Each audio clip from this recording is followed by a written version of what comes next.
everybody, I'm Molly Robbins from Molly's Creative Cakes in the UK, and I'm here to show you how to make this awesome pigs in wedlock cake.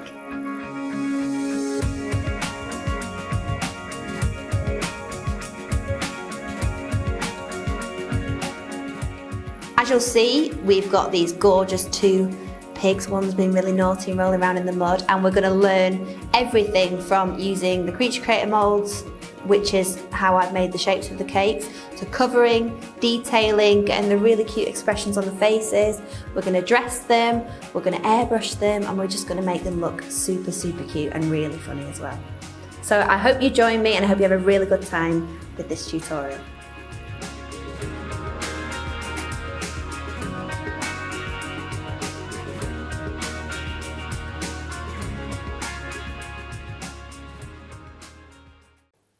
So the first thing we're going to do is we're going to get our cakes from the moulds. Now, I have used my Creature Creator moulds for these, but if you don't have these, you can use, I would say, a 10-inch cake with a Rice Krispie head for either, really.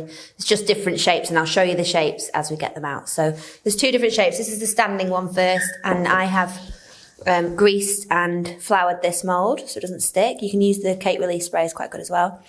And this is just an 8-egg Madeira recipe, as in the booklet. So I'm going to turn this out, loosen it. So I'm going to go all the way around. And you can take your time over this. You don't have to get it out first. The important thing to mention as well is I have leveled this first. So you take your knife all the way across, and anywhere that's above the mould, where it's domed, because it will dome and it will go above, and that's the point, because we want this nice flat level surface. So anywhere across there, you just level off like that. And do that only when it's cool, completely cool in the mould, and only before you turn it out, because otherwise you might break your heads off. So again, going all the way around here, and then you can see, there we go. They'll pop out like that. They can go in the dishwasher or wash them up. And then you've got your two standing cakes like that. Do the same with the laying moulds. So turn them over. Bit of a fiddle with them. Loosen, loosen, loosen all the way around. Like that. And then you can use these feet to just lift it away, and there they are. They've come out fine. Okay, so they're the laying moulds. These are the standing. So the standing one is going to be my groom piggy. And I'm going to start by, you've got to be quite careful when you handle them, but because we've used a Madeira, it's quite a nice solid cake. If you wanted to as well, you could slice through the body and put some more layers in. I like to just do one layer in the centre and then slice it up that way. So I've got some buttercream here, and I'm going to put that all over one side. Go as thick as you want with that. You can use ganache for this as well. I like to use buttercream in the middle and then ganache on the outside, but use whatever you prefer or whatever you feel the most comfortable with using. And again, this cake has to be completely cool. Don't try and be using it straight out the oven. I'm really impatient, but I have to be patient with stuff like this, especially sculpting cakes. With 3D cakes, you've got to be really patient, let them cool down. So there's buttercream on there. You could put some jam on if you wanted. I'm just going to sandwich these two together. And then, don't worry if it all oozes out the sides, that's fine. We can scrape that off in a sec. And then you can see it's got a flat bottom, so it should just stand up by itself, which is great. I'm going to go around and just scrape that excess buttercream off, because I'm going to ganache this in a minute. And I'm going to decorate these in situ, as in where they're going to end up. But it will be a lot easier if you want to do them on separate boards and then transfer them onto one board. But I like to work with them in situ so I can kind of play around with the shapes and know exactly how I want them to be interacting with each other. So the groom's going to go quite far back on the board. This is a 14. You could maybe use a 16 as well, might fit them on a bit better, but 14 it looks fine. So let's stick them on with ganache. Because obviously it will set a bit harder. So he's going to go on here. I'm going to push him right to the back actually. And then our lovely bride, let's turn one side over. We'll work with the bride now, same again, buttercream. And when you come to slice them, like the only difference is I would slice this one this way and this one this way, so you get the buttercream running all the way through. But generally they're the same size cake. I tend to use this shape more for kind of four-legged creatures, your dogs, cats, lions, tigers, and then your standing one is more of a character one, so you could do your two-legged, like your monkeys, do like Santa, stuff like that. They both have as many uses really, but we're going to just basically do pigs in two different positions for this one. So again, I'm going to sit them up. And that should fit together quite nicely. So we've got no supports going in this at all really. None. It's quite a nice one if you haven't done a sculpted cake before, if you're not used to doing carved cakes, if you just want to have a play about with the moulds. It's a nice one to get you started. So a bit more ganache on there. And then we'll transfer the lovely bride onto there. Because I'm going to have her playing in the mud. And he's going to be looking on, annoyed. So they're on. Let's get them ganached. Like I say, do it separately by all means. I'm going to do it on the same board just because I like to make my life a little bit difficult. If you want an easier time, definitely do them separate. So I'm going to ganache this one. You don't really need to ganache them. I think it just gives you an added bit of confidence that it's all going to stay upright, especially, you know, if it's a warm day or if you live in a warm climate. It is nice to ganache them and then you know that they're going to stay upright. But if you want to buttercream it, that's fine as well. So I'm going all the way over.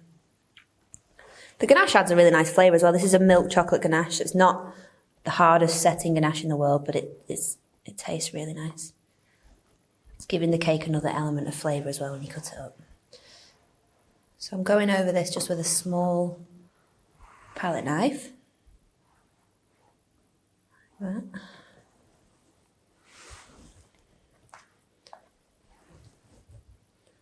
All over.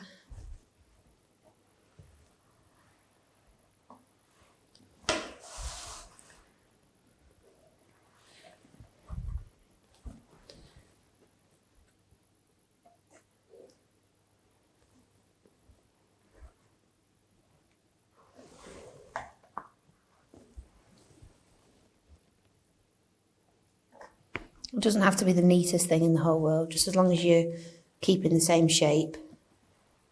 You can spend ages smoothing it out if you want, but we don't have time for that. Or the patience. So I'm going to carry on ganaching. We'll speed this bit up so nobody's bored. And then we'll come back and they'll be all ganached and ready to be turned into little piggies. So there my cakes ganached. Not perfect, but they're already starting to firm up really nicely. I'm going to let them cool. You can put them in the fridge if you want to. They're already starting to set, to be honest. So when we come back, we're going to be covering them in sugar paste.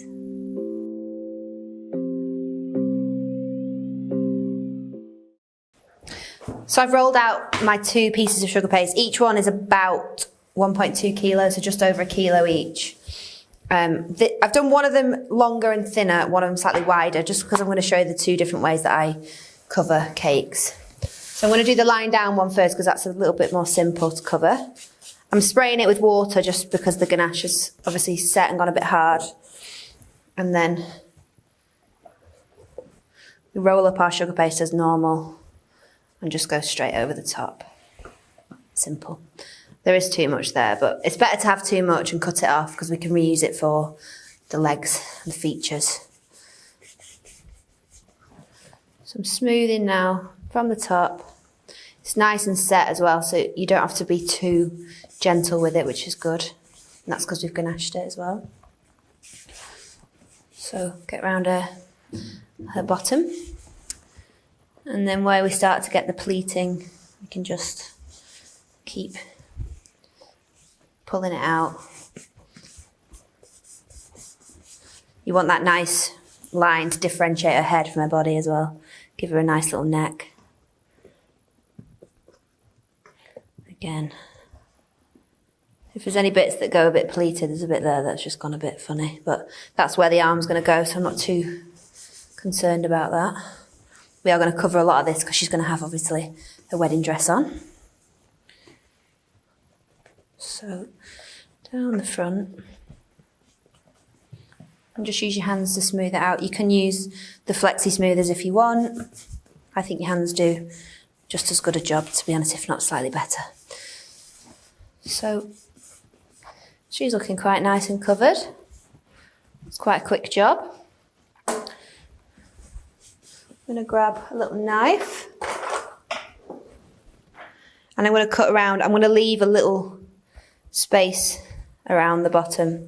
So I'm not completely cutting next to the edge. I'm leaving a little bit extra. 1/2 centimetre, if that.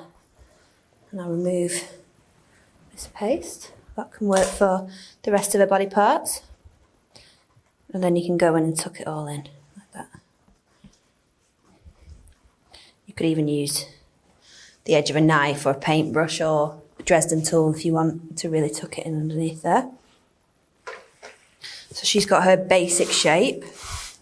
Again, I've got a bit of a line there, but it doesn't matter. I'll cover it all up. I think we might give her a bit of jewellery as well, make her look really fancy. Same with the standing one, but I cover this one slightly differently. I cover this in more of a bandage kind of shape. So I wrap it round rather than go over the top. You could do either. It's not a huge cake, so you could do either. Just do whatever you feel the most comfortable with. Again, I'm going to roll it up. I've cut the bottom of that off flat just so it can fit nicely around the bottom. And then if we go all the way around, all the way around. This is why it's better to do it in 2 parts and add them to the board, but we've got it round there now. So where your sugar paste joins at the top, you just want to pinch it together like this. It looks messy, this method, but it does work. I'm going to cut some of the excess off already just to get rid of that added weight because I've overdone it, the sugar paste. You probably would be better off with 1 kilo, slightly less. Depends how thick you roll your paste, of course, as well. So, pinching this together, it's a bit like making pastry. You pinch it.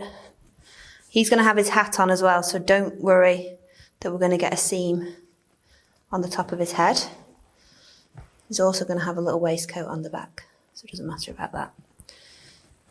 So what you can do is you could use a big pair of scissors to snip this off. But what I'm just going to do to show you is use a knife. Just make sure you really pinch it so it's all one. And then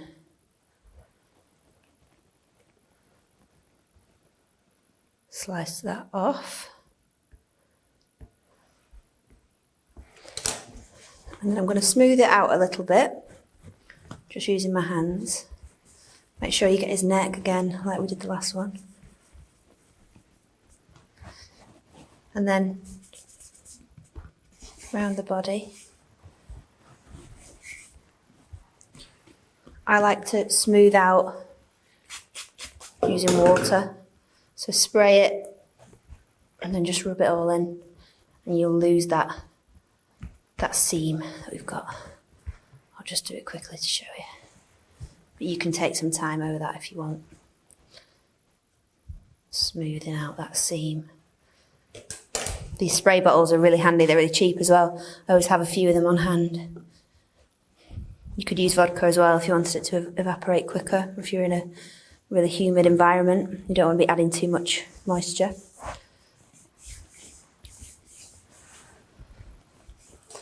So I'm going to cut that bit off there.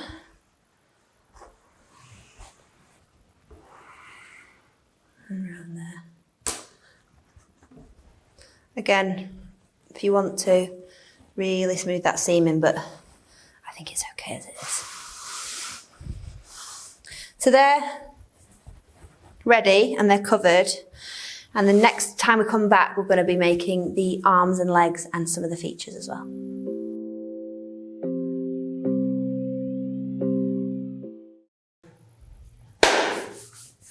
I want to give the board a little bit of covering now, and then I'm going to do some more at the end. So I've got some green sugar paste and this impression mat that it's like, I think it's supposed to be for animal fur, but I think it'll work nicely for grass as well. And I'm just going to add some texture onto this. That looks quite good. Because what I want is to be able to put this texture on to the board around the groom. So the groom's going to have grass around him. Just spray the board a little bit. And then we're going to put ganache on the bride's side. So I just want to cut some pieces. It's just easy to do it this way rather than try and fiddle about with it at the end. So I'm sort of patching it together, but it'll be okay. Let's put a bit more on there. The nice thing about these impression mats is you can just add a bit more texture where you need it. You got this nice grass effect. So this way we can put it around all his arms and legs and stuff, and we don't have to fiddle around trying to make it fit. I'll stick that around there.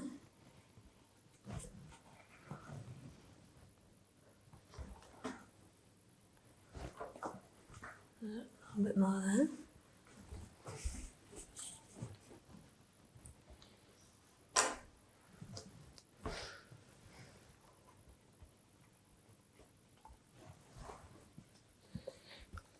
Maybe we'll do some at the front as well.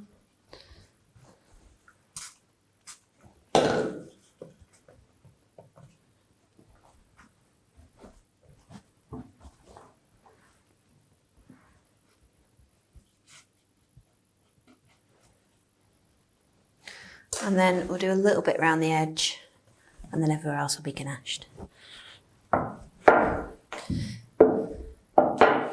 So, more texture. Oh, that was a good one. And I want to go round the edge with that. I'm going to go to about there.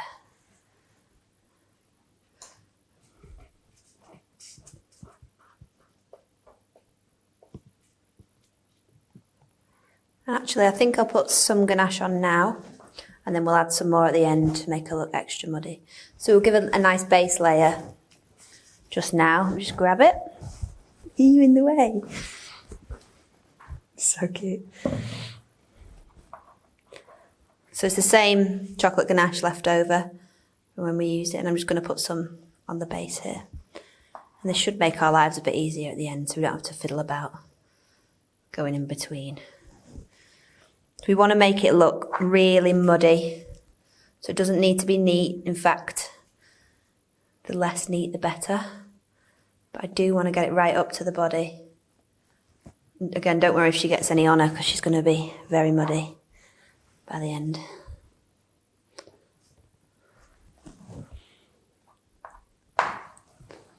So all the way around here.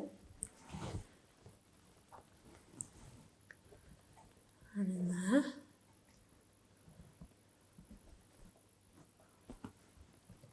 We can just kind of splatter it round a bit.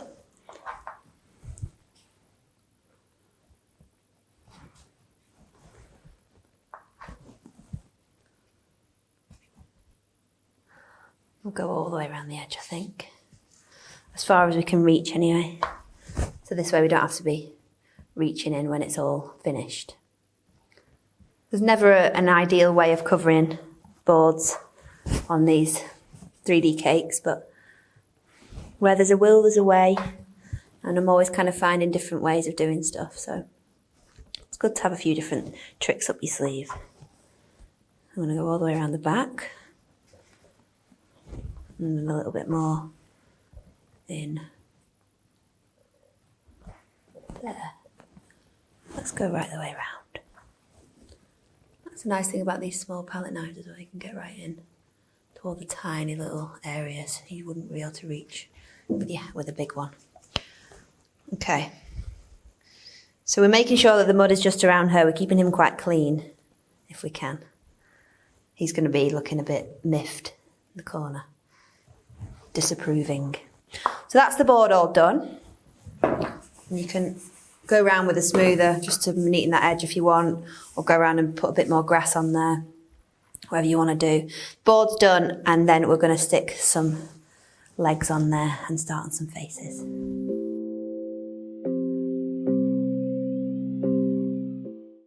I'm going to add some arms and legs now. I've rolled out more of the pink, all left over from when we covered. And I'm rolling it out quite thick. It's thicker in the middle, and that means I can cut these in half, and these can be the two legs. They're probably quite long. So I'm going to cut again on an angle. And by doing that, they should fit nicely. So those legs are about 12 centimetres long. And then they should fit on, you see where the shape of the cake comes out, these shoulder contours which are built in, that'll show you where to attach the arms. So I'm going to stick those on. Like that. And then I'm going to grab my Dresden tool, the thicker end, and I'm going to use that. Oh, make sure it's not got anything on it. If it has dried sugar paste on, then it's going to scratch. Nice and smooth. So we want this to be a nice even join to the body. We're going to put some wrinkles on there as well, remember, so it's not perfect. I'm going to spray that a little bit just to make life a bit easier with the blending.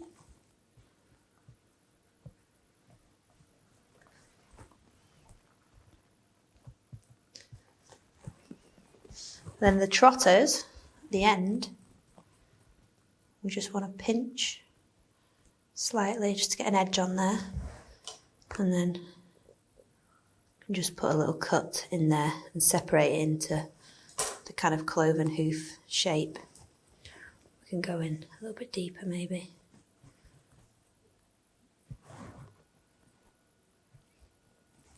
They're not too detailed, the feet, really.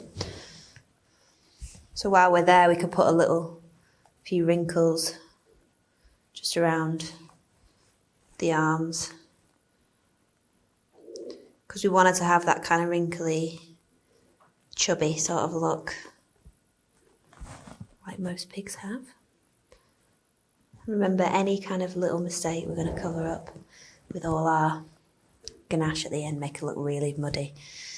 So that's that leg done. With the offcuts of this, we can make the back leg, and you can only really see the back leg because of the way she's lay. So I'm going to roll that out. Same thickness, just not as long. That looks about right. So about 9 centimetres. Again, cut off at an angle. And then that should just slot in nicely. There we go, blend that on. And then because we've got this back leg contour, that's where the back leg would be. So we can just define that with some wrinkles and some lines. Again, the hoof trotter thing. And then while we're on this one, a little bit left over, I'm going to roll this out into tapered, sort of very thin carrot shape. And this, you probably could guess, is going to be the pig's tail. So I'm going to stick it to there, stick it to the bum, blend that in, and then we can just twist it round. It's a bit like a unicorn horn, but a bit looser. So she's got that nice piggy tail now. And then with him, we'll put his bottom legs on and we'll pop his tail on. So, more pink. You want about 250 grams, I would say is enough. Maybe 200 grams probably better. I'm going to roll that out and we're going to make his lower legs from this. So the lower legs are slightly different. I'll cut that in half, so there's 2 equal sized pieces. And I'm just going to flatten this. And the shape we want to make is more like a fat chicken leg sort of shape. So you can see there. Flatten that bit out and stretch that bit.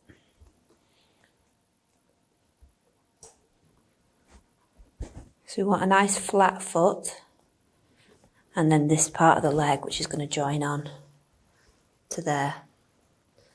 So it's like a chicken leg shape with a foot on the bottom. And we can attach that to there. And that can curl round.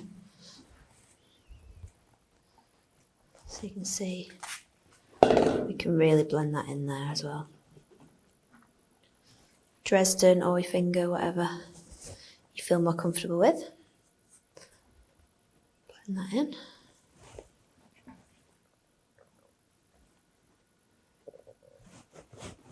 Same with the hoof, just a little mark.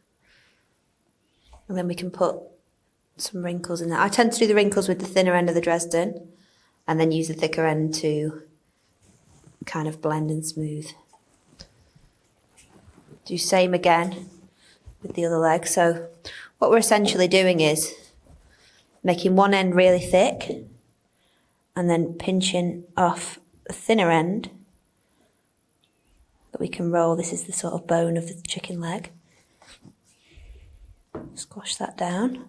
Nice and flat, and we'll squash the end of it down as well.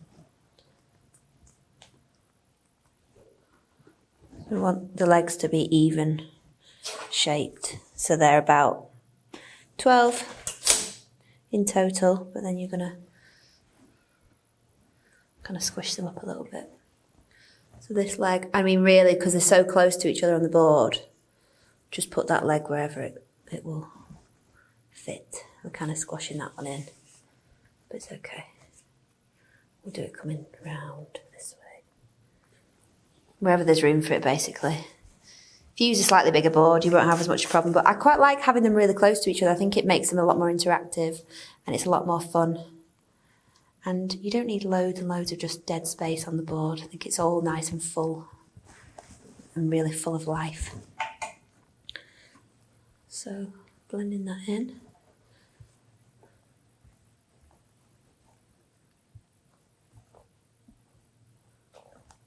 Like that. And then you can put some wrinkles. I mean, it's naturally quite wrinkled anyway. It's just gone like that. So there's his foot there. And then we can give him a little tail on the back, exactly the same way. So just a small amount of pink. Roll it out in your hands or on the table. Nice and long. And then I'm going to attach it and curl it up a little bit like that. Again, a little bit of smoothing I think around the back is needed. A little bit of wrinkling, just to give the impression that he's a pig. It's wrinkly. Okay, I'm going to leave his arms for now because we're going to put his waistcoat on. What I'm going to do is mark out the central lines on the face. So the face is, let's just put some wrinkles underneath the neck, just while we're here. This will really make the head stand out from the body as well, look really cute. Although he is going to have a bow tie on, so you won't see loads of that. Put nice wrinkles around the neck there. Just so we can get halfway. So what I like to do is draw a cross down the centre of the face. So because he's going to be quite straight on, but his eyes are going to be looking at her, we can just go straight up the middle and across. You could use a ruler if you want. I'm just kind of eyeballing that. And then with her, I want her head to be slightly tilted to one side, so I'm going slightly off at an angle, but still in half, if that makes sense. So it means that her face will still be proportionate, but just tilted to one side. So you can imagine if you was to tilt it that way, it would be straight again. But that's just a nice little technique that I use for a lot of animal faces. Whilst we've got them there, let's use a ball tool and we can mark out where the eyes are going to go. So the eyes need to go around about the central line. I'm going to put them slightly above the central line.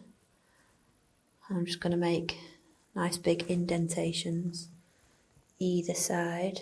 Oops. Oh. So I like the eyes quite far apart. I think it looks quite cute. But we can make nice big indentations. I think we'll make the eyes quite big so they're nice and characterful. And same with her. So she's looking away because she's having such a good time in the mud. And he's looking at her as if to say, what are you doing? This is a really big ball tool that I'm using here. It looks to be about, I don't know if it has a size on it. I think it's 2.5 centimetres maybe.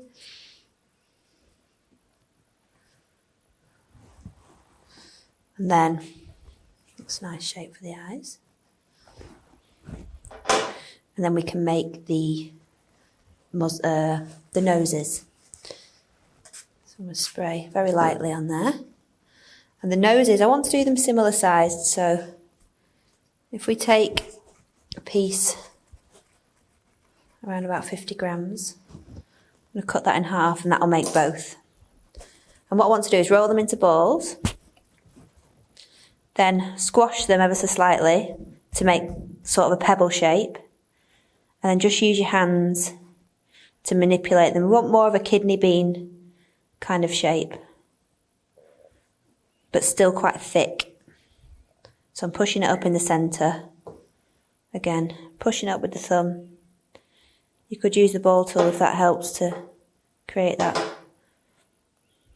Just bend it round like that. Don't put the nostrils in yet. It's better to do that whilst it's on. But we can stick these on, see how they look.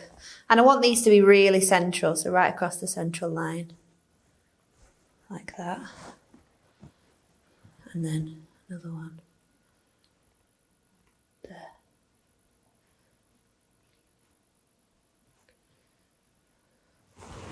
And then we can take our Dresden tool and make nice deep indentations for the nostrils. So we're going all the way in there. And then again.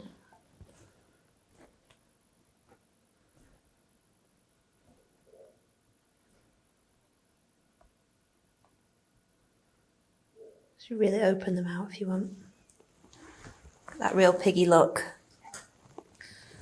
So we can now, I think we'll give him a little bit of a mouth. We can play about with this mouth. I just want to roll a tiny ball, put it under there as if it's his chin. And then either side, we can give him kind of a grumpy looking face. So it's like an upside down smile really. She's obviously very happy. So hers are going to be going out this way.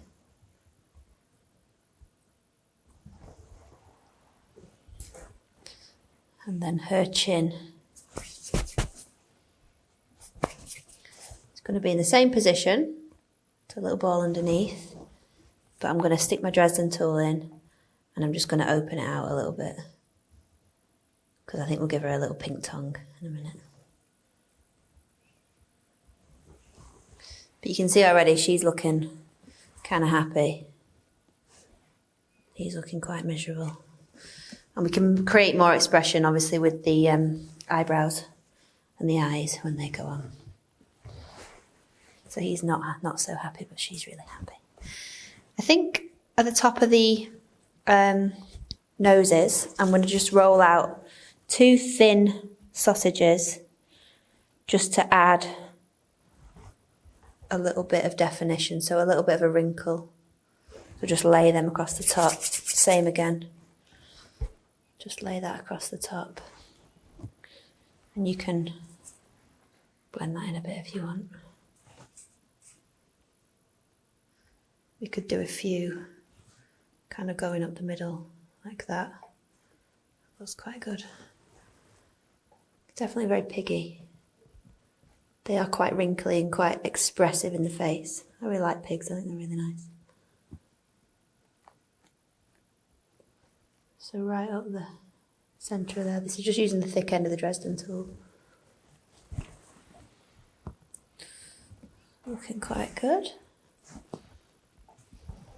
So play about with those as much as you want. And then, once you're happy with them, we can start on the eyes.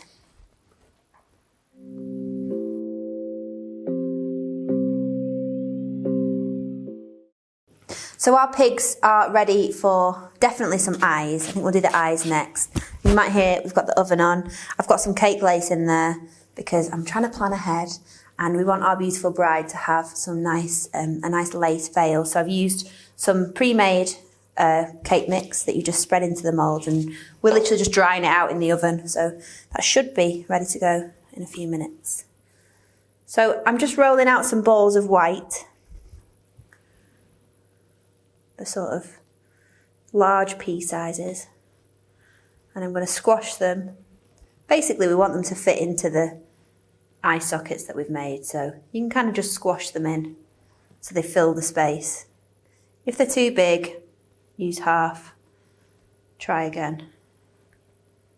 But I basically want to fill that whole space with the eyes. So again, his eyes going in there. And then we can give them, I think we'll give him brown eyes. So I've got a tiny bit of brown, and I just want to make 2 small balls.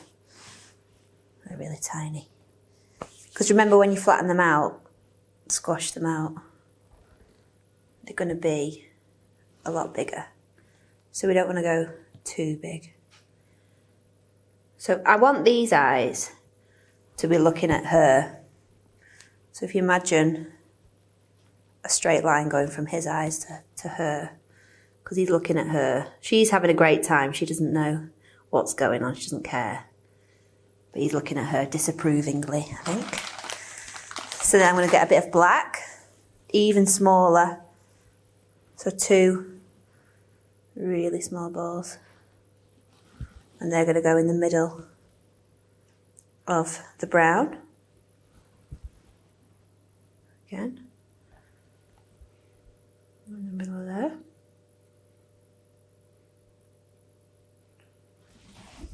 And then I like to put a little white highlight in the corner of each eye. So a tiny, tiny little ball of white just in the corner. They go even smaller, I think. Corner of each pupil. There we go. I think we'll give him some eyelids. So back to the pink. I want to roll out bit of a carroty sausage shape. I'm going to cut that in half. That's what that was there. And I'm going to roll these to little tapered sausages around about the same size as each other, so that hopefully these should fit above each eye. So I like to mess about with them a little bit in the hope that they become the right shape. I want this kind of grumpy look on his face.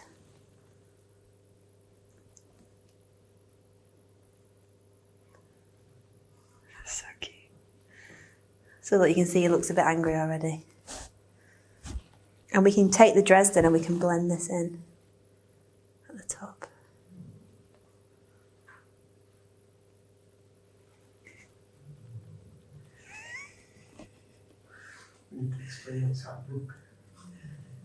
So Ben, the dog, is asleep over there and we can hear him snoring. He's obviously finding my tutorials very boring because he's fast asleep. Anyway, Ben. That's so cute. So now we can do her eyes. And she's going to be a little bit more carefree.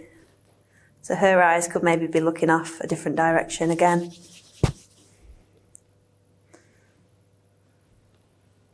So I'm doing these blue just for a bit of contrast.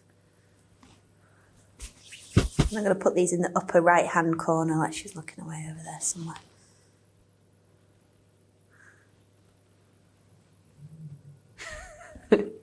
Oh, Ben. So tired. Am I that boring? Am I boring you, really?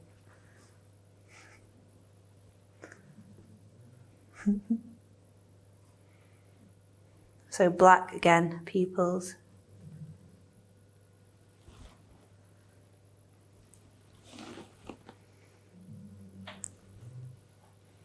And then again with the white, the highlight. Such an easy little thing to do, this highlight, but it really makes a huge difference. And we'll give her eyelids, but not as heavy, because I want to have a bit more of a lighter expression on her face. So maybe small eyelids, and we might give her some nice little eyelashes. So we'll go more to the outside with her eyelids. So it's a bit more friendly looking.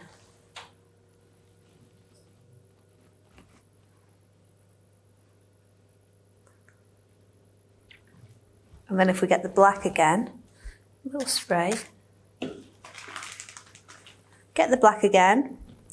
And I'm going to roll out really thin kind of snake.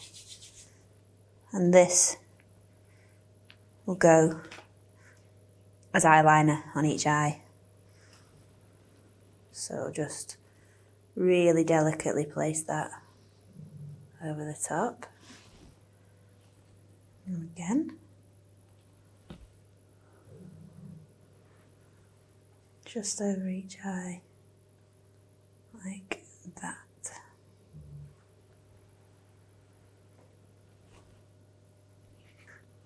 So now I'm going back to black, and I'm going to roll out the same shape again.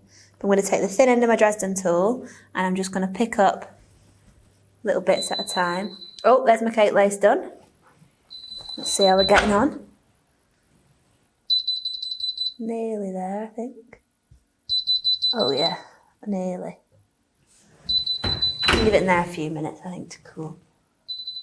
Stop doing that.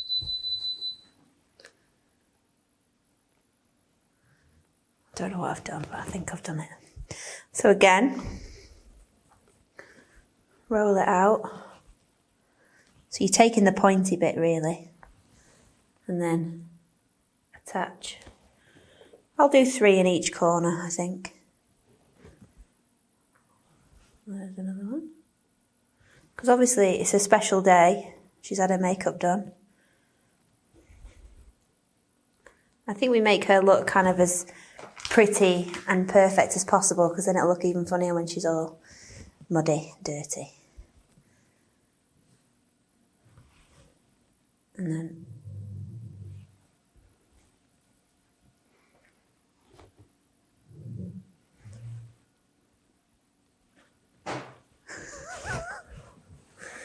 Poor Ben. Is he awake now? So she's got her eyelashes on. She's looking ready to go. And I think that's probably enough. We'll do one more because I like doing them.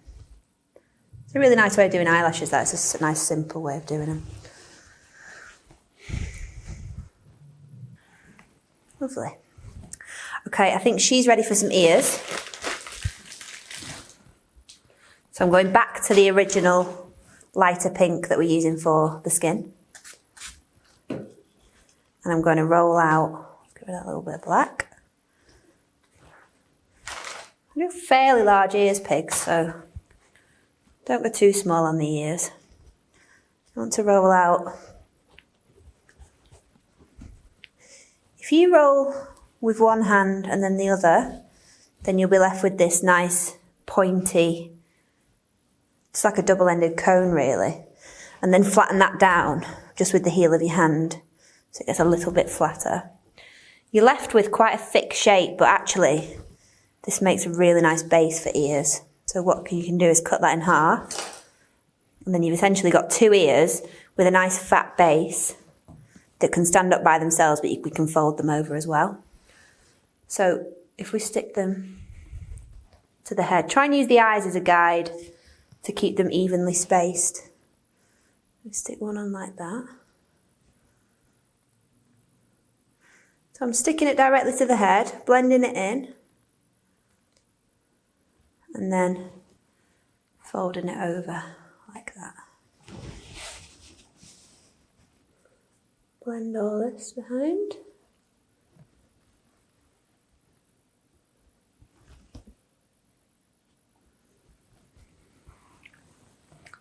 Same on the other side. Blend that in. Oops. Blend that all together like that. And then fold over as well. So there's the other ear. Now, for the top of his head, I want to give him a hat. So the first thing we need to do is slice the top of his head off a little bit. It seems a bit mean, but we've got to do it. And I want to do it at a slight angle. So if you work out, it's probably going to be sort of like this. Just want to take the very top of the head off. Sorry, Mr. Pig. Sorry. That's fine. What that's doing is giving us a nice base to work with. So, got a nice flat head that we can stick his hat onto. So, we can have his ears on now actually. We'll put his ears on because they can come either side of the hat, I think. So same again with the ears. We'll go same size as well.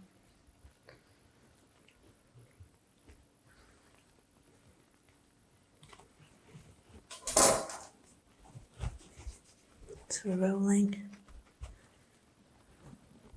flattening again, half, slice them in half, and then, I mean the positioning's ever so slightly different I suppose, because of the hat.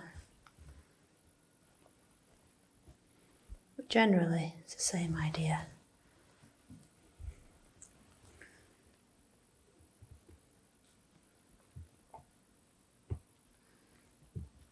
Smooth that ear on and that one on.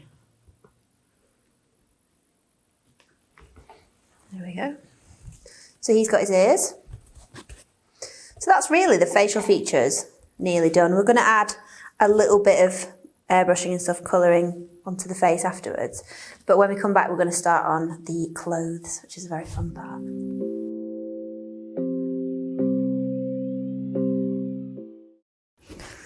So let's start with his hat.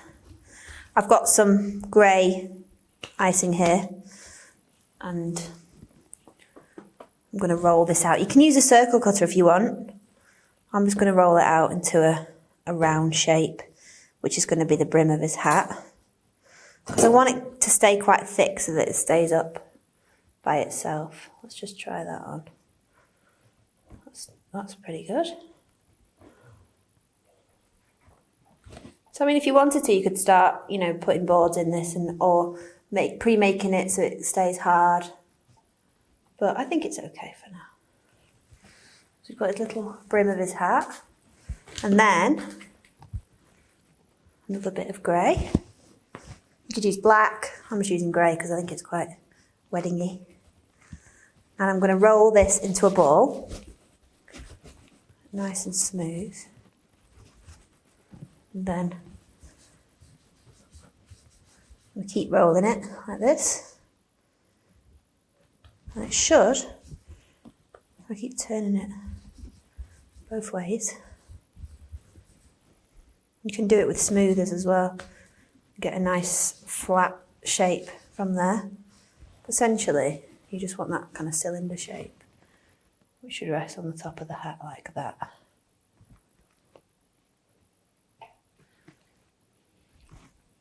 So, I mean, obviously it's not perfect, but we're going quite cartoony with the style anyway. And then we'll make a band for it with some black. So roll out nice long strip of black.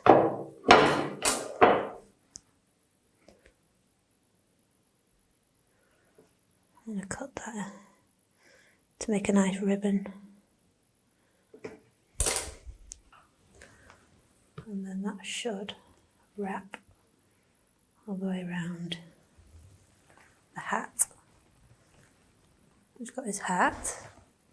And then carry on with the grey. I think it's nice to keep it colour coordinated since he's getting married after all. Just going to neaten that up a bit at the back. This is going to be his waistcoat, so, I mean, really, we just want to roll out a great big rectangle because we can trim it once it's already on there. So we need it big enough to wrap all the way around, and then we're going to put the arms over the top, so you don't have to worry about that. So roll it out nice and thin.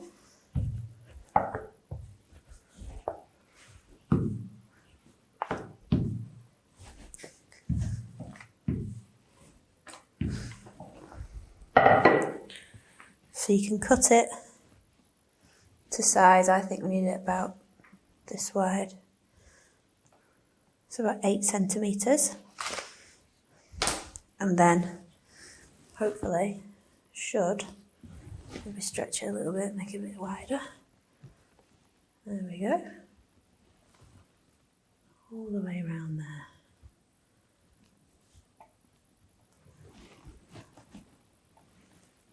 Put his little waistcoat on, like that. Quite like the shape of that actually, not bad. I'm going to keep it as it is. We'll give him a little bow tie, why not? All smart grooms should have a bow tie. Because I don't want to give him completely, I don't want to make him look completely covered. I still want him to look like a pig. I just want elements of little bits of clothes on there as well. So the black I'm going to roll out, then cut into a strip a few centimetres wide by about 9 centimetres long. And then I'm going to pinch it in the middle, bring them together either side, fold them in. That gives us a nice bow shape. It's the quick way of doing a bow anyway. And then cut another little rectangle, little strip, and that will go in the centre. So that bow tie is now ready to go on our groom. Just got his little bow tie on.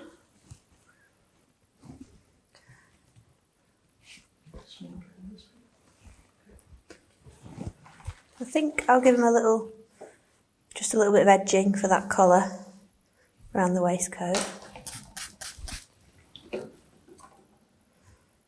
Just to go round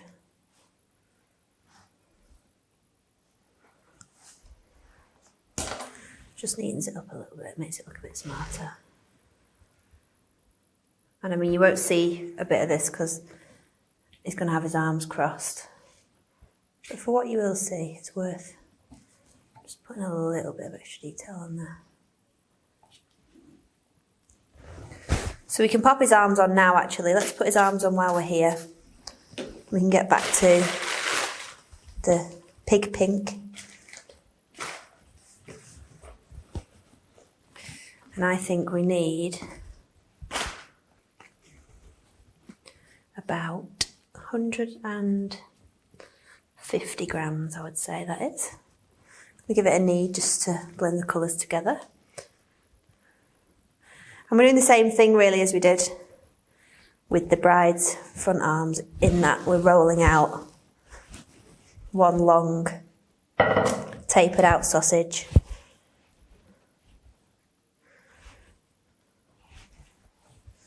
And then we're going to cut that in half. So these are going to attach to the outside of the waistcoat. There's quite a lot of water on there. Can make it a bit slippery. We don't want to overwater. Let's put some caramel. Just dry that out a bit and then it'll stick better.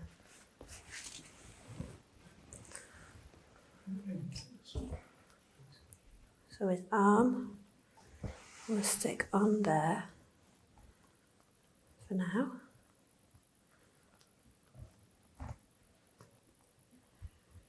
And we're going to do him crossed-armed and grumpy. So there's one. And this other one will come. I have to think about this. It doesn't come naturally to me which way this arm would come. So I think it would go underneath like that.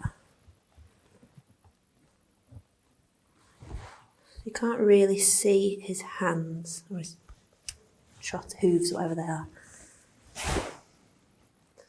But you get the gist. But he's looking quite unhappy. He's not happy with her at all.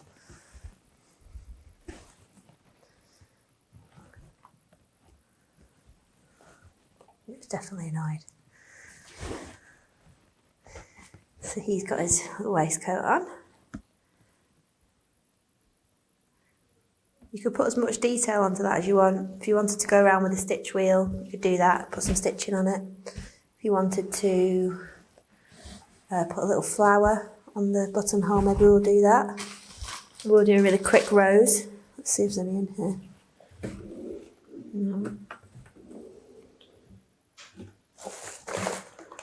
No.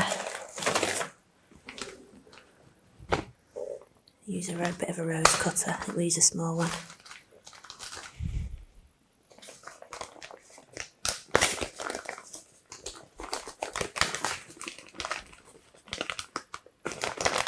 This isn't going to be the best rose in the world because I'm not really a flower maker, but it gives us a gist, doesn't it? So we'll just roll out some white.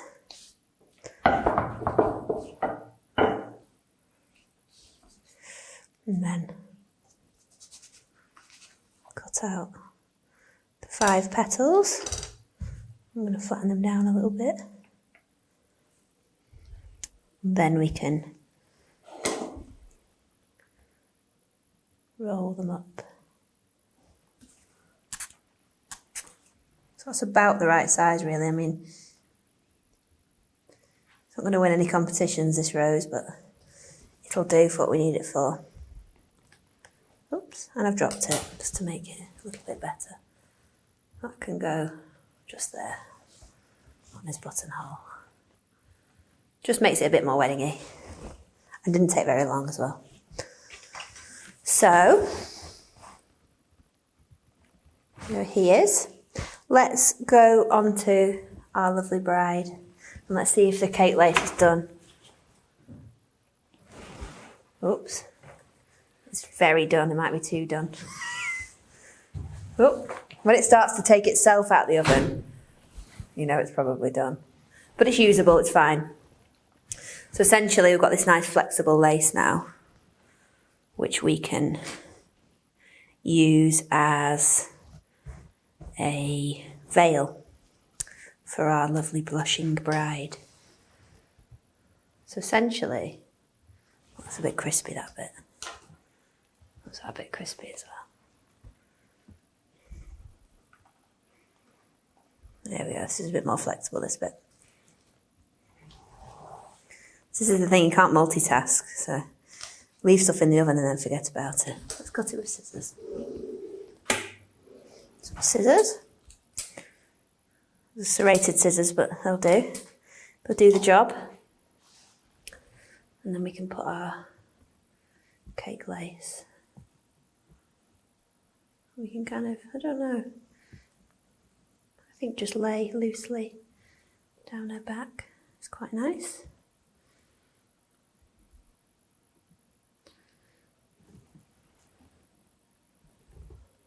That's nice.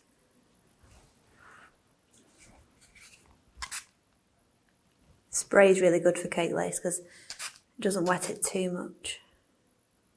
You can tend to overdo it sometimes with the edible glue, so it's a nice in between. Put that around that side. Then we'll put another piece, I think.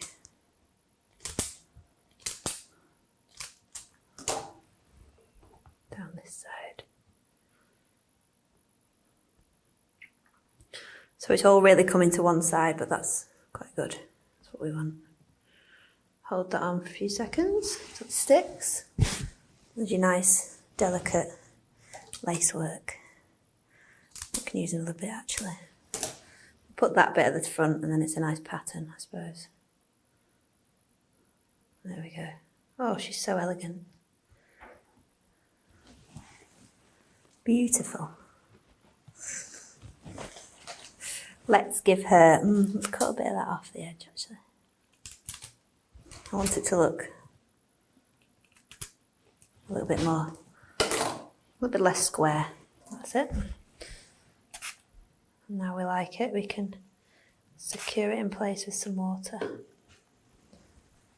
Great. So the more the water dries, the better it'll stick. Nice and tacky. Okay. That's one side, and now we can move on to white again. So I want to give her a front part to her dress. We'll do a little sweetheart, like almost the shape of my pinny at the front, and then we'll give her a nice big full skirt at the back. So she's got a little bit of both going on. And actually, we could use a little bit of the lace just to edge it, I think. So let me put the spray.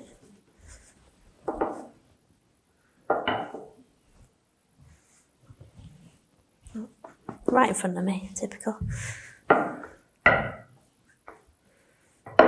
we're going to cut the little sweetheart shape. So, I mean, I'm measuring it with my fingers, find it easier. That's the widest point. So as long as it's narrower than that, it should fit. And what you want is essentially like an M shape at the top. And then we go in a little bit actually. Almost like this corsety shape. That's nice. So we can stretch it out, see how it fits. Nice.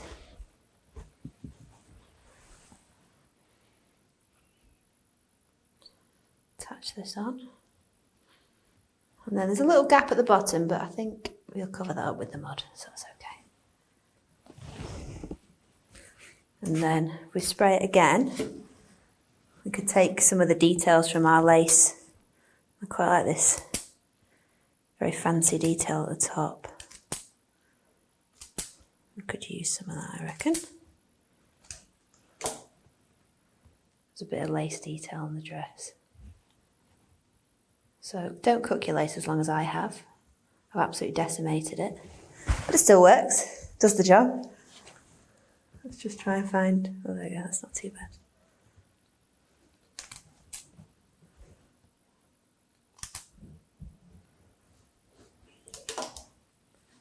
So Just giving the element of just a bit of fancy lace work on the dress. And then what could go in the middle? No, another one in the middle.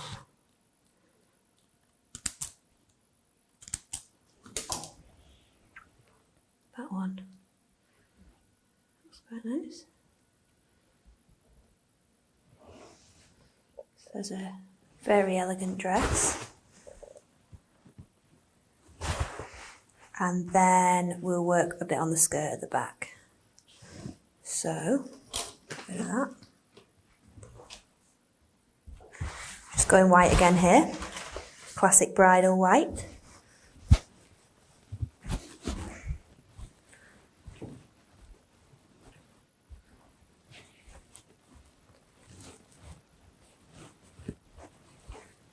So I'm going to roll this out.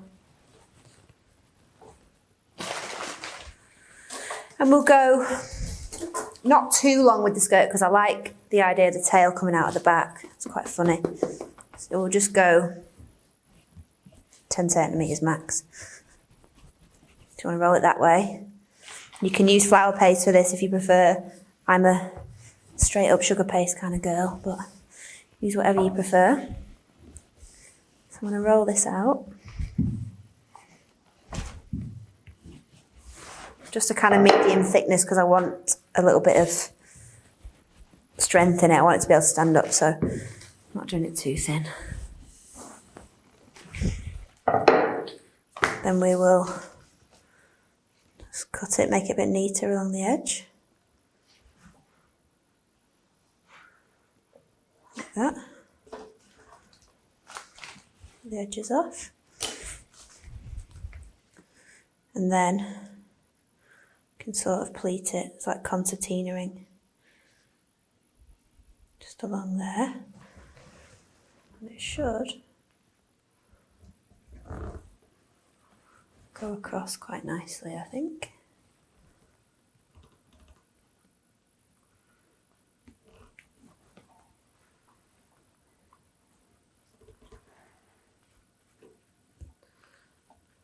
So you can go a bit creative with this bit.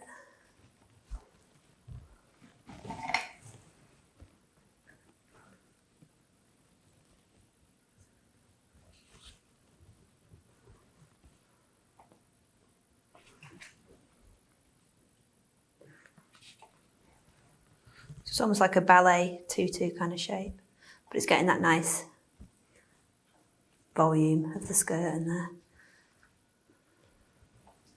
It's going to be nice when we mess it all up with the mud. Where's my dress then? We use ball tool actually. Kind of smooth it in. I'm going to push it right under the neck. So she's got a nice dress on.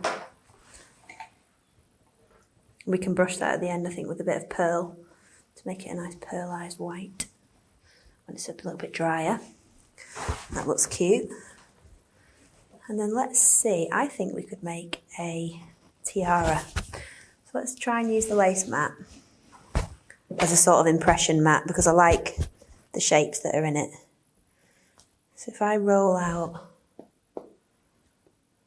just a little piece from here. Will it pick it up? Oh, that's nice. So just picked up that really fine detail. And what we can do now is cut that out.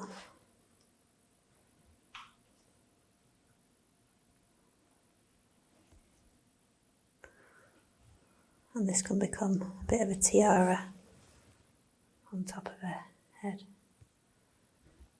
And we can paint that as well. When it's dry, we can give it a little bit of colour.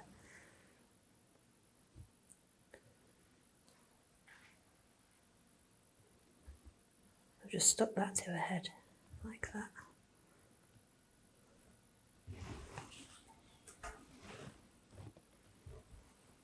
Very, very glamorous. Stick that on there.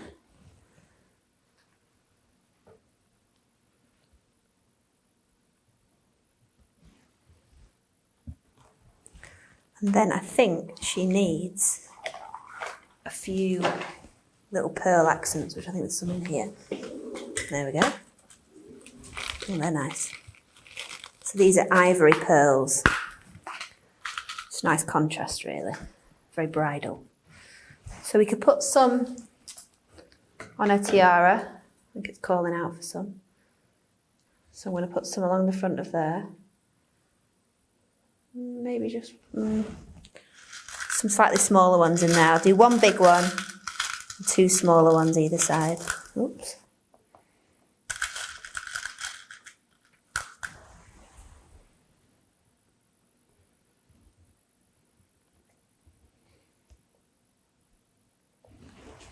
Beautiful. And then I think she should have some around her neck as well. So give her a little necklace. Just to make her look extra fancy.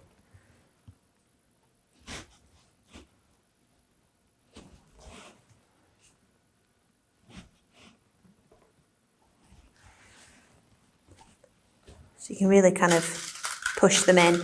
Use edible glue for this. It's gone quite sticky because of the water, which is handy, but you can use edible glue if you prefer. Oh, probably need it because they're going to start falling off.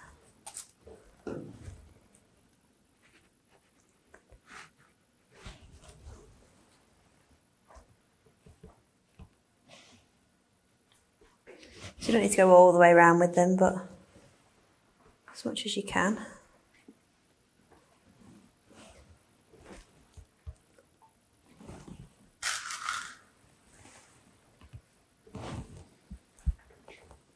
Here we go. Very elegant. A very elegant lady. Their bum sticking out of the back. Nice. Okay. So I'm going to tidy up a little bit here and then I'm going to start on some colouring. So a little bit colour around the eyes and then maybe a little bit of airbrushing as well.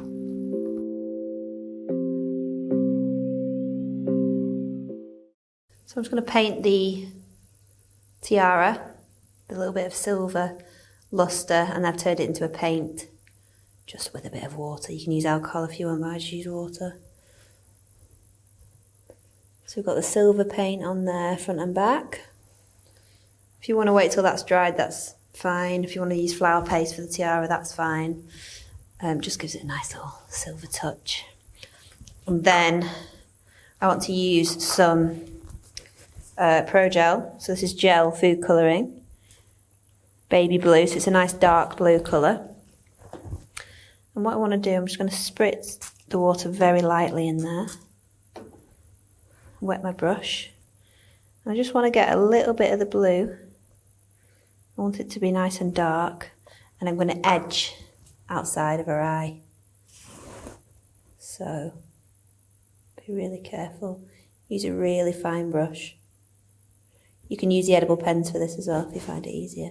This is just going to outline the eye and give it more definition. So I want to go all the way around. Use a bit of a steady hand for this. This is an optional step, you don't have to do this. If you find it tricky, it doesn't make that much difference. I just think it just adds a nice little bit of definition. I'm going all the way around. Oh, put on her nose a little bit there. So we'll put a bit of mud on there, I think. And then, same again. I can wipe my brush off. We'll do the same again with his eye, but with brown. So again, a little bit of the Pro Gel. Tiny bit. Wet the brush. Nice brown colour. And it's obviously dark because the gel is very concentrated. And I'm going to go around his eye as well.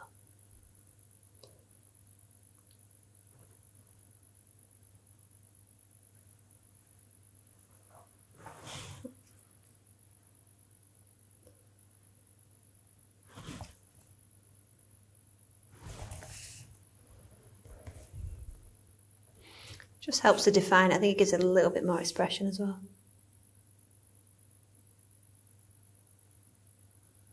Again, the edible pens are good for this. But you need to wait till it's fully dry before you use them. A bit more on his eyebrow. Make him look a bit mad. He's really cross, isn't he? So that's the painting of the eyes done. Now, one last little step before we get the airbrush out. I want to add a bit more mud because the bride's looking a bit too perfect. So we've got the ganache back. And I'm literally, I have to be a bit brave with this bit. It feels so wrong. But I want to literally make it look like she's just chucked herself in the mud on her big day. This is the fun bit, really. This is the bit as well. Any kind of mistakes, you can just pop a bit of mud over there. It's like it never happened. Oops. Some on her dress there. She's got it all over her lovely wedding dress. She has it a bit on her face. You've got to be brave, really, but it really adds to the effect, so it's worthwhile doing. All this lovely dress. Oh, that was it. I'm going to spray a little bit of pearl white on the dress first. So this is just a little pump, and it's got the pearl white in there. It's giving it a nice little shimmer. Just so we can really mess it up. Make it lovely and then mess it up. So all over the dress. Should have it all down here. Feet. And the ear, I think, is a good one. Cheek. A bit around this eye, maybe. A bit on her nose.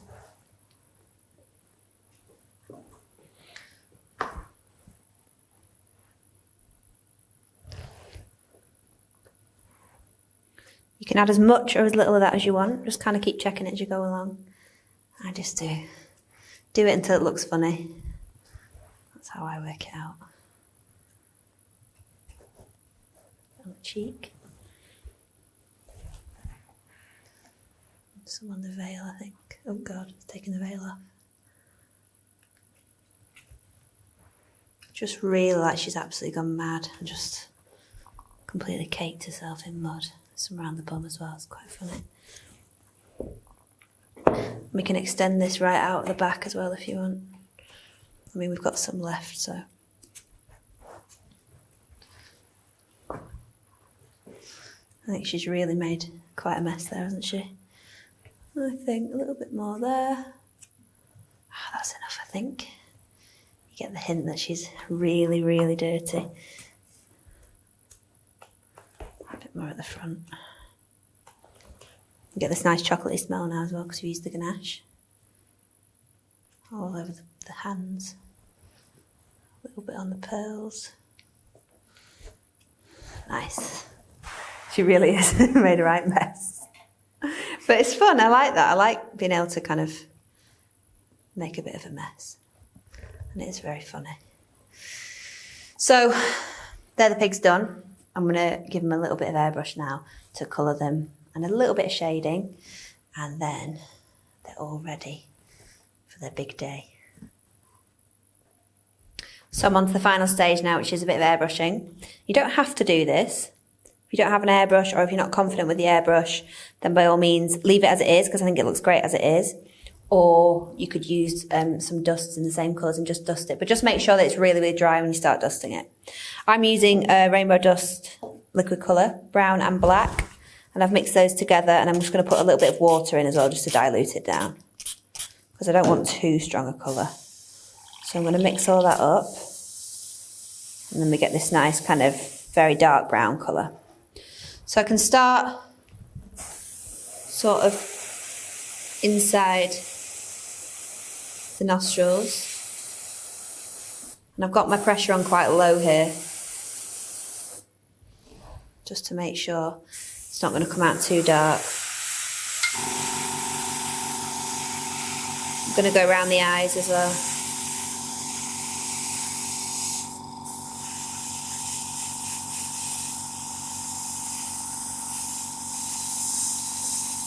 So around each eye.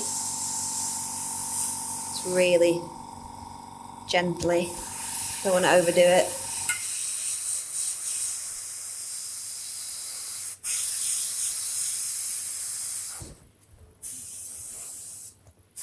And we'll go around her dress while we're here, I think.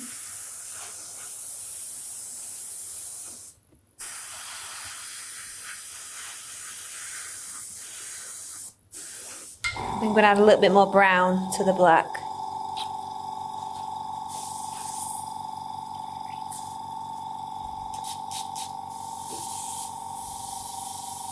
It's better. So again, go around her nose. All these nice wrinkles we've put in can really sort of start to enhance them now.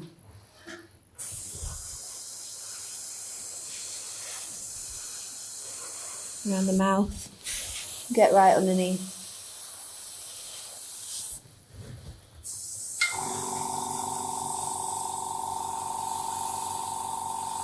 Just around her eyelid. Inside the ears. Anywhere that casts a natural shadow, just try and remember that. So we can shade around the ears a little bit. Above and below the necklace. Try and avoid the veil.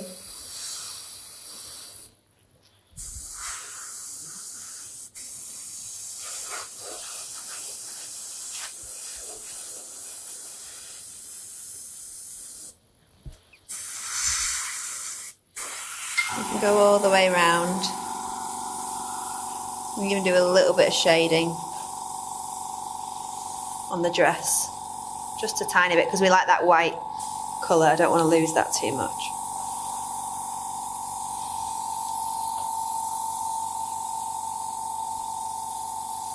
So it's just an element of shading. It's not doing anything too drastic. It's giving a really, really light coverage, just where we need it. Oh no!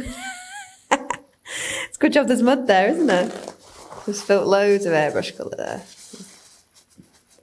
Oh, it wipes right up. We've spread a bit of ganache over there. Good job that was on her and not on him. We'll say that. And make sure we've dried that out properly. This is why I always have an airbrush with a lid, because I'm always doing that.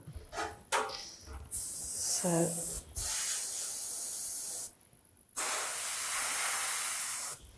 a bit more on that smiley face. And then we can do a little bit on him.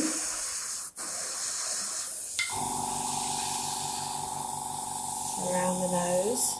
So that sound you can hear, that's the airbrush building the air pressure back up. So it builds it up for what I need it for, and then I use the pressure up and then it builds up again. That's why it keeps going on and off.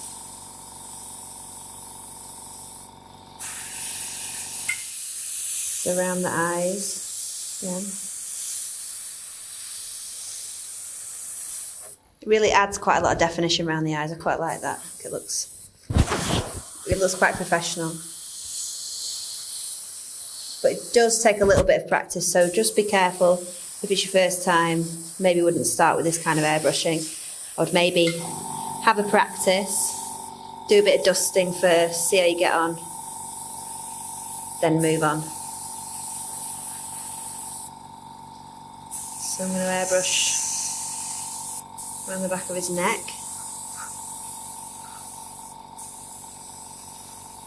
It's gone a bit heavy there, we'll blend that out.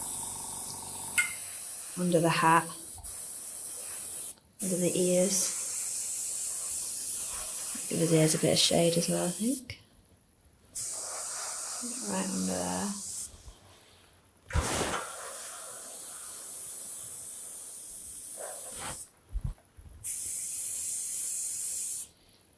A bit rounder on the cheeks. Nice full look. Oh, nearly spilled. Try not to spill it on the groom, because we're trying to keep him clean. We don't want two dirty pigs.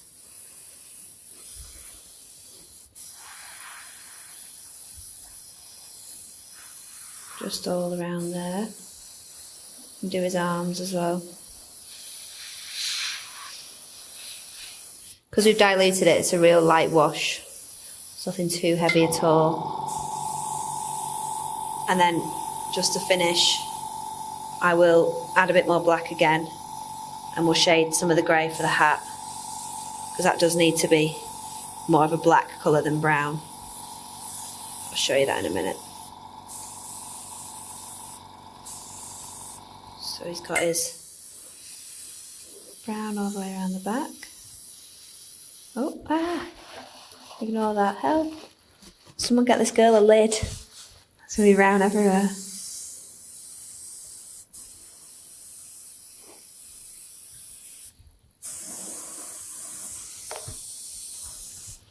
So check you're happy with the brown. I think that's quite nice.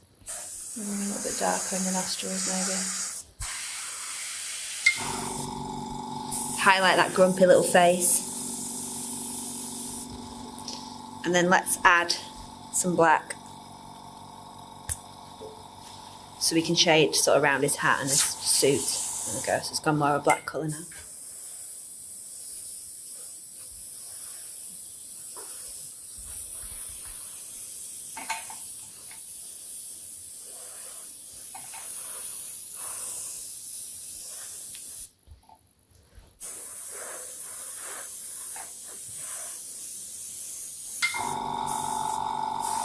So we can go round his collar all the way around here, around where his arms are.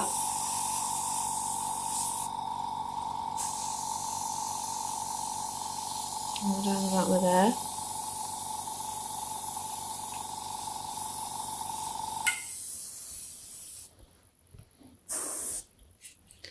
And I think we'll do a tiny bit more around the eyes maybe.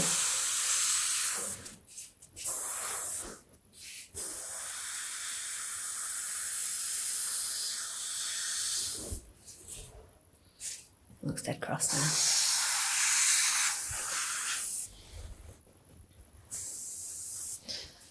So I think that's about enough, just a tiny bit more on there. It's good to just keep stopping and checking with airbrushing, because it's quite easy to feel like you're not doing much, because it builds up so gradually. But if you stop and check every now and then, you can say, oh actually, that's enough on there, or that's too much on there. I think.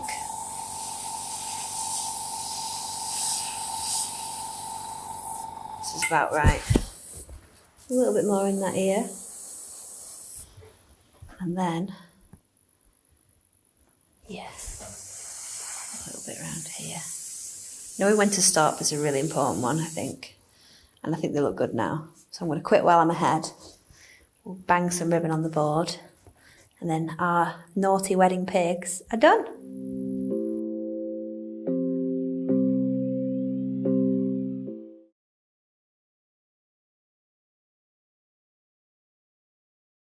So you take your knife all the way across, and anywhere that's above the mould, where it's domed, because it will dome and it will go above, and that's the point, because we want this nice flat level surface. So anywhere across there you just level off like that. And do that only when it's cool, completely cool in the mould, and only before you turn it out, because otherwise you might break your heads off. So again, going all the way around here, and then you can see, there we go, they'll pop out like that. They can go in the dishwasher or wash them up, and then you've got your two standing cakes like that. Do the same with the laying moulds. So turn them over, bit of a fiddle with them. Loosen, loosen, loosen all the way round, like that. And then you can use these feet to just lift it away, and there they are. They've come out fine. Okay, so they're the laying moulds. These are the standing. So the standing one is going to be my groom piggy. And I'm going to start by, you've got to be quite careful when you handle them, but because we've used a Madeira, it's quite a nice solid cake. If you wanted to as well, you could slice through the body and put some more layers in. I like to just do one layer in the centre and then slice it up that way. It doesn't have to be the neatest thing in the whole world, just as long as you're keeping the same shape. You can spend ages smoothing it out if you want, but we don't have time for that. Again, I'm going to roll it up. I've cut the bottom of that off flat, just so it can fit nicely around the bottom. And then, if we go all the way around, all the way around, this is why it's better to do it in two parts and add them to the board, but we've got it round there now. So where your sugar paste joins at the top, you just want to pinch it together, like this. It looks messy, this method, but it does work. I'm going to cut some of the excess off already just to get rid of that added weight, because I've overdone it, the sugar paste. You probably would be better off with a kilo, slightly less. Depends how thick you roll your paste, of course, as well. About 12 centimetres long. And then they should fit on, you see where the shape of the cake comes out, these shoulder contours which are built in, that'll show you where to attach the arms. So I'm going to stick those on. Like that. And then I'm going to grab my Dresden tool, the thicker end, and I'm going to use that. Oh, make sure it's not got anything on it. If it has dried sugar paste on, then it's going to scratch. I want it nice and smooth. I'm going to roll this out into tapered, sort of very thin carrot shape. And this, you probably could guess, is going to be the pig's tail. So I'm going to stick it to there, stick it to the bum, blend that in, and then we can just twist it round. It's a bit like a unicorn horn, but a bit looser. So she's got that nice piggy tail now. And then, looks a nice shape for the eyes. And then we can make the noses. So I'm going to spray very lightly on there.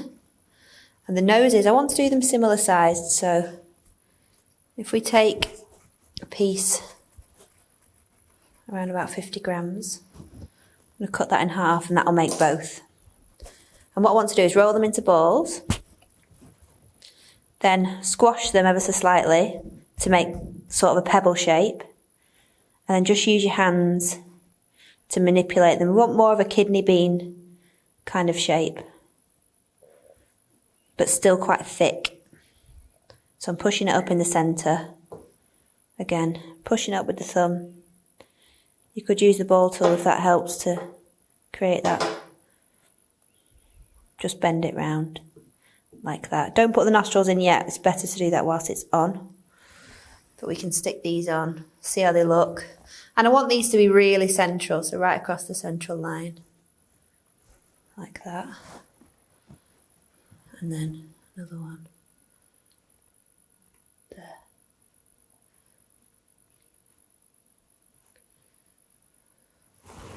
And then we can take our Dresden tool and make nice deep indentations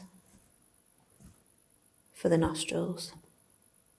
You're left with quite a thick shape, but actually this makes a really nice base for ears. So what you can do is cut that in half, and then you've essentially got two ears with a nice fat base that can stand up by themselves, but we can fold them over as well. So if we stick them to the head, try and use the eyes as a guide to keep them evenly spaced. Stick one on like that. So I'm sticking it directly to the head, blending it in, and then folding it over like that. Blend all this behind.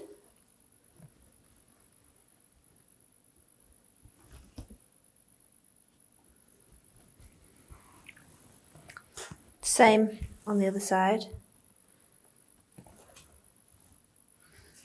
Blend that in. Oops.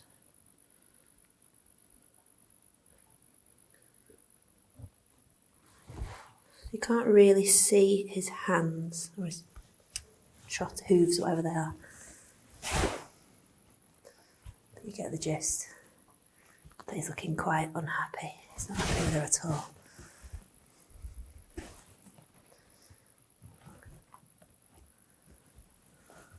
He was definitely annoyed. So he's got his waistcoat on. You could put as much detail onto that as you want. If you wanted to go around with a stitch wheel, you could do that, put some stitching on it. If you wanted to put a little flower on the buttonhole, maybe we'll do that. Oops. It's very done, it might be too done. Oh, when it starts to take itself out the oven, you know it's probably done. But it's usable, it's fine.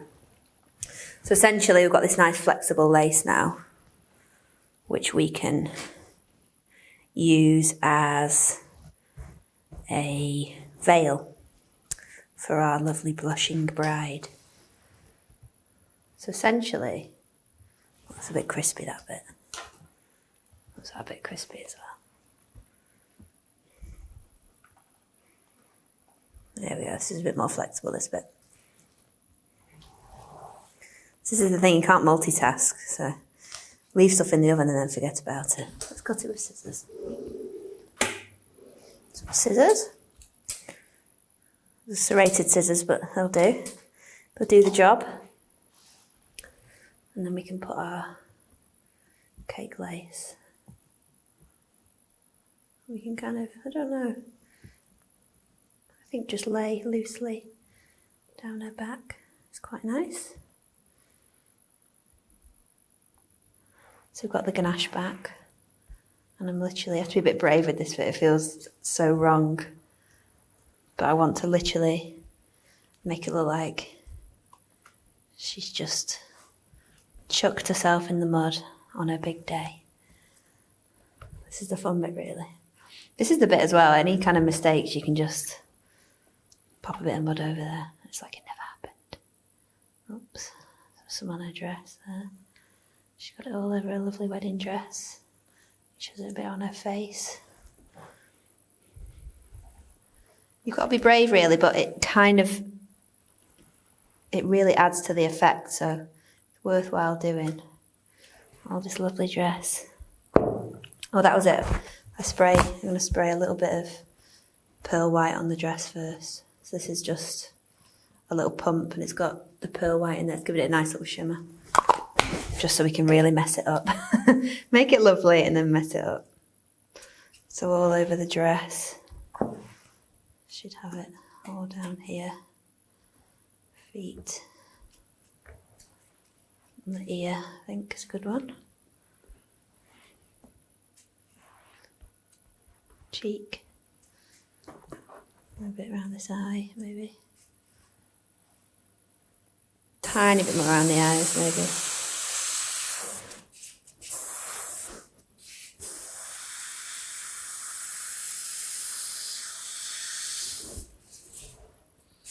Looks dead cross now.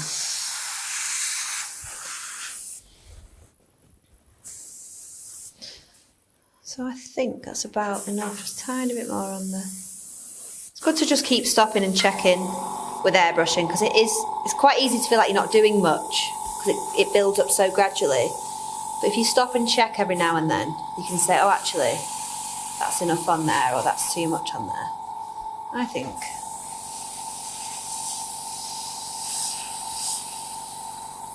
This is about right. A little bit more in that ear. And then, yeah, a little bit around here. Knowing when to stop is a really important one, I think. And I think they look good now. So I'm going to quit while I'm ahead. We'll bang some ribbon on the board. And then our naughty wedding pigs are done.